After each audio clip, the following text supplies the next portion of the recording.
how iTunes' ecosystem crushed Zune before it started. Picture this. It's October 2006, and Microsoft, the software giant that dominated computing for decades, unveils their answer to Apple's iPod dominance. The Zune looked promising on paper, a larger screen than the iPod video, built-in Wi-Fi for wireless sharing, FM radio, and arguably superior audio quality. Microsoft had spent 2 years and hundreds of millions of dollars developing what many reviewers would later call a genuinely competitive music player.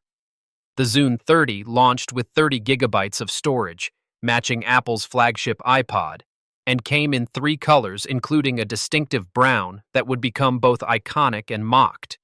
But here's the brutal truth about the digital music wars. Microsoft wasn't just competing against a device, they were going head-to-head with an entire ecosystem that had already rewired how consumers discovered, purchased, and consumed music.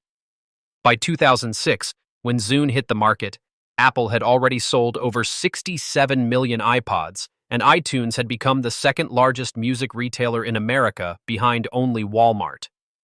The iTunes Store, launched in 2003, had fundamentally changed the music industry by offering individual song downloads for 99 cents each, selling over 1 billion songs by February 2006. Apple's genius wasn't just creating a great music player. They had constructed an integrated experience where the hardware, software, and content store worked seamlessly together.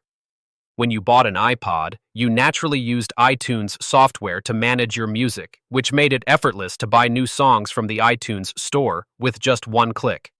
This wasn't just convenience, it was strategic lock-in, disguised as user experience. Microsoft faced the impossible task of convincing consumers to abandon not just their iPod, but their entire music library, their familiar software, and their established purchasing habits. The Zune might have had better specs, but Apple had something far more powerful, an ecosystem that made switching costly and painful. The numbers tell the story of just how dominant Apple had become by the time Microsoft entered the ring. In 2005, the year before Zune's launch, iPod sales generated over $4.5 billion in revenue for Apple, representing nearly 40% of the company's total revenue. The iPod had achieved something remarkable in consumer electronics. It had become synonymous with the entire product category, much like Kleenex for tissues or Google for internet search. Apple controlled roughly 75% of the digital music player market, with some estimates putting their share of the hard drive-based player segment at over 90%. The iTunes Store was selling over 2 million songs per day, and Apple had negotiated deals with all major record labels, plus thousands of independent artists. Microsoft wasn't just late to the party. They were arriving after Apple had already rewritten the rules of engagement. The traditional Microsoft playbook of leveraging Windows dominance to crush competitors wouldn't work here because music consumption was increasingly mobile and personal, happening outside the PC ecosystem where Microsoft reigned supreme. Microsoft's strategy with Zune revealed both the company's strengths and its fundamental misunderstanding of the market they were entering. The Zune hardware was genuinely impressive. The original Zune 30 featured a 3-inch screen compared to the iPod Video's 2.5-inch display, and the interface was cleaner and more intuitive than iTunes' increasingly cluttered design.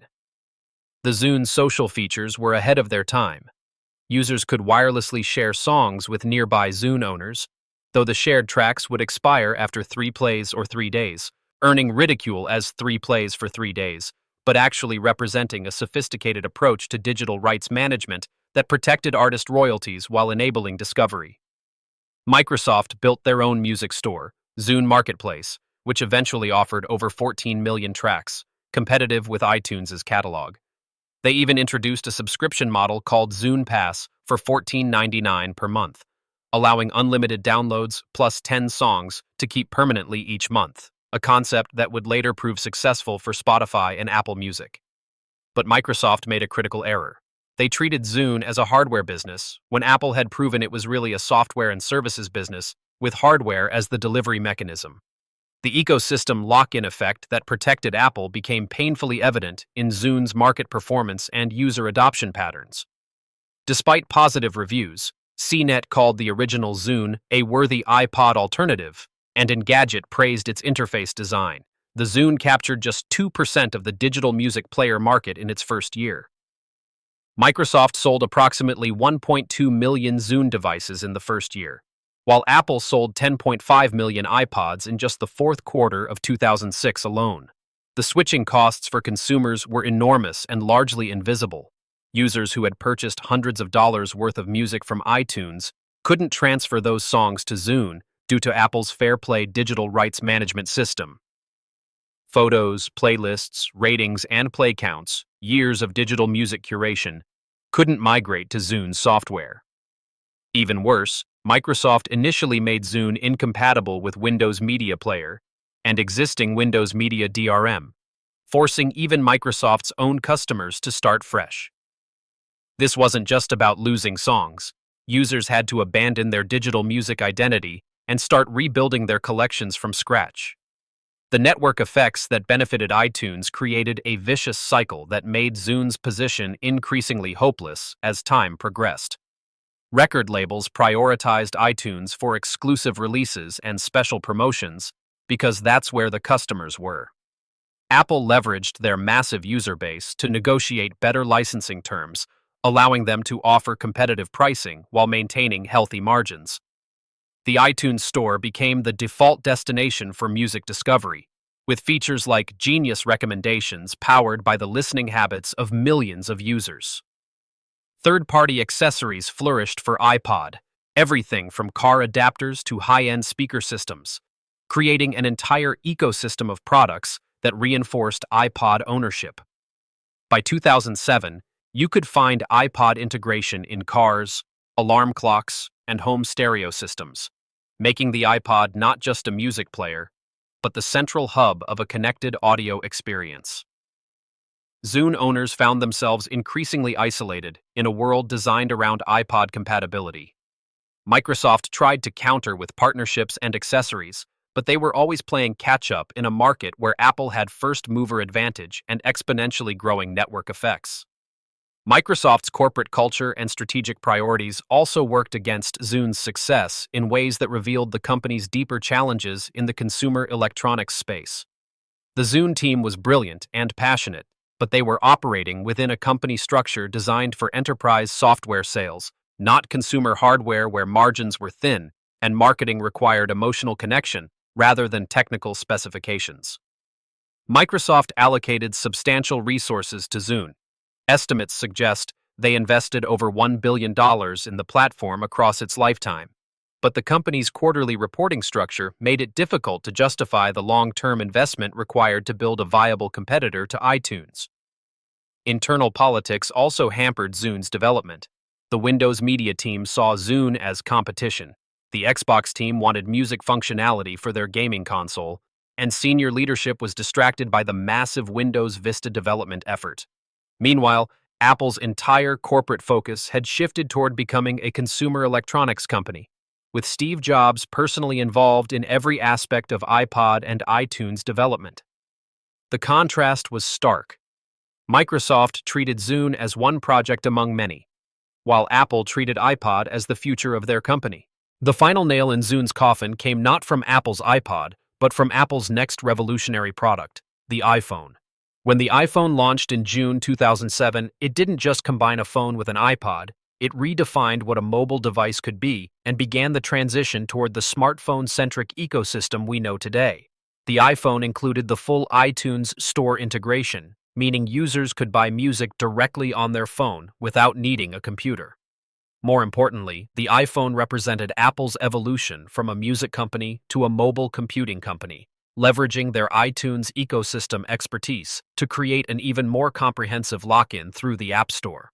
Microsoft was still fighting the last war, trying to build a better iPod, while Apple was already moving toward a future where dedicated music players would become obsolete. The iPhone sold 1.4 million units in its first year, and each iPhone sale represented not just lost Zune market share, but validation of Apple's ecosystem approach. Users could now carry their entire iTunes library on their phone, making a separate music player increasingly redundant. By 2011, When Microsoft officially discontinued the Zune hardware line, the total lifetime sales were estimated at just 2 to 3 million units across all models, compared to over 300 million iPods sold by Apple. The Zune's failure wasn't due to inferior technology or poor execution. Later Zune models like the Zune HD were genuinely excellent devices that received critical acclaim for their hardware design and user interface. The failure was strategic. Microsoft underestimated the power of ecosystem lock-in and network effects in consumer technology markets. They assumed that building a better music player would be enough to capture market share, but Apple had fundamentally changed the game by making the hardware inseparable from the software and content services. The iTunes ecosystem created switching costs that went far beyond the price of the device itself, encompassing users' music libraries, purchasing habits, and even social identity.